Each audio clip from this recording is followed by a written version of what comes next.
पिता पुत्र पवित्र आत्मा के नाम पे आमीन आमीन आमीन आमीन। ओ पवित्र आत्मा आजा आजा मेरे प्रार्थना में आजा, मेरे आज के शुभ के प्रार्थना में आजा आजा आजा। ओ मेरे राजा, ओ मेरे मालिक, ओ मेरे घर चलाने वाले परमेश्वर, मेरे लोगों का देखभाल करने वाले परमेश्वर आजा आजा आजा आजा मेरे परमेश्वर, आजा मेरे राजा, राजा आजा, हे मेरे स्वर्गदूत आजा। हम पापियों पर दया कर जा, हम पापियों की प्रार्थना में आजा, हमारे पापों को धो डाल, हमारे आवाज का उत्तर दे जाए परमेश्वर। अगर आप नहीं आएंगे तो कौन आएगा? हाँ प्रभु मैं पापी हूँ, हाँ प्रभु मैं दिन भर पाप करता हूँ, मेरे पाप को क्षमा कर दीजिए। और आइए परमेश्वर, हमारे लोग जो चैनल को सब्सक्राइब किए हैं परमेश्वर, वो किसके इंतजार में रहेंगे? वो आपके इंतजार में रहते हैं। आपके विश्वास के कारण उन्होंने सब्सक्राइब किया है, हमेशा लाइक करता है, विश्वास करता है, ते आपकी आवाज को सुनता है परमेश्वर, आपके आशीष के वचनों को सुनता है परमेश्वर। आइए प्रभु जी, आइए हमारे प्रार्थना में आइए, आज के सुबह का प्रार्थना में आइए। प्रार्थना मनुष्य को जीवन और परिवार में शांति देता है। प्रार्थना मनुष्य के जीवन के हर कष्टों से, हर दुखों से परमेश्वर का रक्षा करता है। मुसीबत होने वाले समस्याओं को टालता है, घटना घटने से रोकता है, बचाता है। प्रार्थना में वो शक्ति है। प्रार्थना टूटे हुए रिश्ते को जोड़ता है। प्रार्थना हमारे हर कामों को बिगड़ने से रोकता है। प्रार्थना हमें आशीष लेके आता है। प्रार्थना हमारे टूटे हुए कामों को जोड़ता है, बनाता है। प्रार्थना हमारे आने वाले बीमारियों को भगा देता है। प्रार्थना हमारे जीवन में आशीष लाता है। प्रार्थना जब हम करते हैं ईश्वर प्रसन्न होता है। प्रार्थना जैसे हम करते हैं शैतान डरने लगता है। शैतान बोलता है कि मैं सबके घर में जाऊंगा, लेकिन प्रार्थना करने वाले का घर में मैं नहीं जाऊंगा, मैं नहीं जाऊंगा। वो डर जाता है, वो टूट जाता है, वो छोड़ के चला जाता है। बोलता है ऐसे व्यक्ति के घर में जो ऐसा वीडियो सुनता है, जो ऐसा 10 मिनट का 15 मिनट का जो वीडियो सुनता है, जो लाइक करता है, जो पसंद करता है, मैं उसके परिवार में नहीं जाऊंगा, मैं उसको दुख नहीं दूंगा, मैं उसको नहीं सताऊंगा। अगर मैं सताऊंगा, वो अगर कुछ यीशु से बोल देगा, अगर वो मेरे नाम पे कुछ प्रार्थना कर लेगा, तो मेरा दशा खराब हो जाएगा। वही दशा हो जाएगा जैसे ईश्वर ने आकाश से धरती में पटक दिया।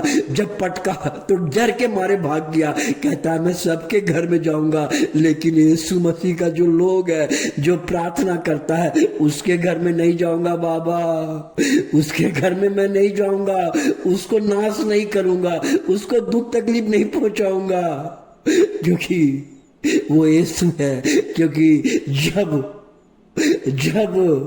यीशु मसीह गदनियल में गए थे तो वहां पर एक महादुष्ट शैतान एक व्यक्ति पर सवार था। वो जंजीर को तोड़ देता था अपने हाथों से।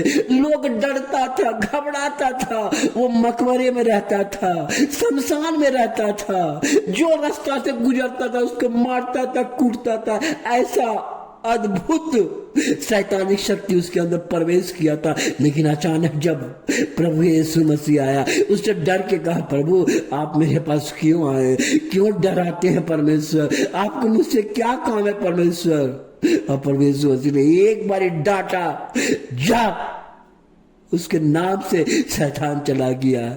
इसलिए मेरे प्रिय भाइयों, बहनों एवं माताओं, कृपया आप शैतान से कभी नहीं डरे। वो कुछ नहीं कर सकता है, क्योंकि मेरे जीवन का रक्षक प्रभु यीशु मसीह है।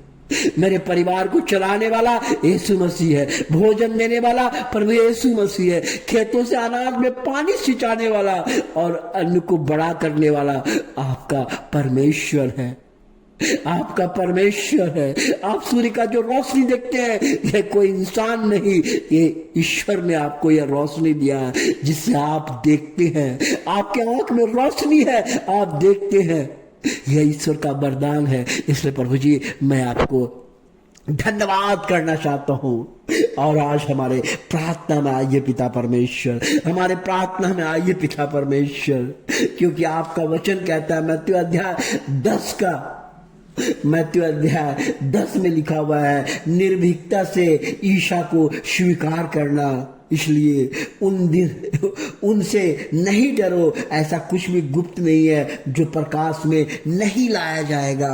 परमेश्वर मसीह कहता है कि कभी मत डरो। ऐसा कुछ भी नहीं है जो गुप्त है। सब चीज को तुम जो कहते हो प्रकाश से, धैर्य से, हिम्मत से कहो। कुछ भी गुप्त नहीं है। प्रभु यीशु मसीह कहते हैं उनसे नहीं डरो जो शरीर को मार डालते हैं, किंतु आत्मा को नहीं मार सकता है, बल्कि उससे डरो जो शरीर और आत्मा दोनों को नरक में सर्वनाश कर सकता है। प्रभु यीशु मसीह क्लियर मैसेज यहाँ दे रहे हैं, कह रहे हैं कि आप लोग कभी मत डरिए।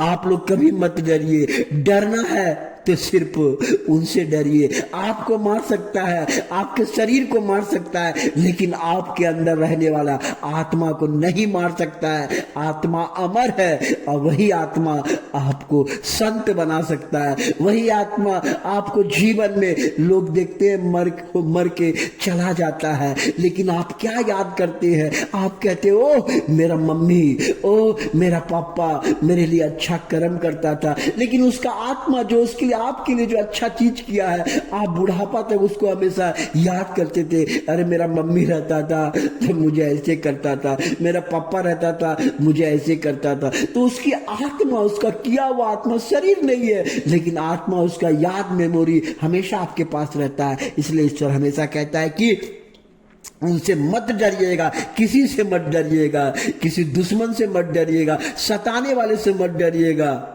कहता है कि उनसे कभी मत डरिएगा, लेकिन डरिएगा किससे? परमेश्वर कहता है जो आत्मा को नहीं मार सकता है, बल्कि उससे डरो जो शरीर और आत्मा दोनों को नरक में डाल सकता है। हमारा नरक में जो डाल सकता है, उससे डरने के लिए कह रहा है। हमें गलत काम नहीं करना है।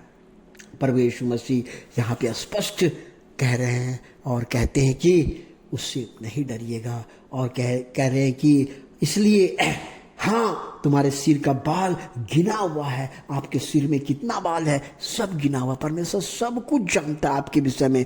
इसलिए आप मत घबराइए, मत डरिए, मत डरिए। और ये प्रभु यीशु मसीह हमें कहता है। और परमेश्वर एक बात और हमेशा कह रहा है कि जो मुझे मनुष्यों के सामने स्वीकार करेगा, मैं उसे अपने स्वर्गीय पिता के सामने स्वीकार करूंगा। इसलिए आप अगर प्रभु यीशु मसीह का हैं, लोगों के सामने कहिए कि मैं प्रभु यीशु मसीह का हूं। मेरा प्रभु यीशु मसीह ने चमत्कार किया, गवाही बताइए। गवाही देने से मत डरिए, क्योंकि प्रभु यीशु मसीह यहां स्पष्ट कह रहे हैं। संत मत्ती अध्याय 10 का आपका 32वां वचन इस पर कहता है, जो मुझे मनुष्यों के सामने स्वीकार करेगा, उसे मैं अपने स्वर्गीय पिता के सामने स्वीकार करूंगा। अगर आप ईश्वर का नाम लीजिएगा, अगर ईश्वर के सामने 10 लोगों के बीच में कहिएगा निडरता से, परमेश्वर कहता है कि मैं भी उसी तरह अपने स्वर्गीय पिता के सामने आपका नाम लूंगा, और जो मुझे मनुष्यों के सामने अस्वीकार करेगा उसे मैं भी स्वर्गीय पिता के सामने अस्वीकार करूंगा। अगर आप अस्वीकार करेंगे तो प्रभु भी आपको अस्वीकार कर देगा। इसलिए परमेश्वर का नाम लोगों के सामने लीजिए, अपना गवाही लोगों के सामने बताइए, मत डरिए, मत घबराइए। परमेश्वर कहता है ऐसा करने से आपके परिवार में, आपके घर में आशीष का वर्षा होगा, क्योंकि आपने जब ईश्वर की गवाही देते हैं तो ईश्वर का बड़ाई करते हैं। परमेश्वर को धन दौलत नहीं चाहिए, परमेश्वर ये पूरा संसार, परमेश्वर आपके शरीर को, आपके माता पिता, घर द्वार, सब कुछ आपके इस धरती में रख दिया है। परमेश्वर आपके मुंह से परमेश्वर का बड़ाई चाहिए, परमेश्वर को वही चाहिए। इसलिए धन्यवाद पिता परमेश्वर, आज हमारे लोगों को जो इस वचन को सुने हैं पिता परमेश्वर, उनके परिवार में आशीष आए। आज जो भी काम करे उसके परिवार में यह सप्ताह, पूरा सप्ताह पिता परमेश्वर आशीष का दिन हो। हालेलुया।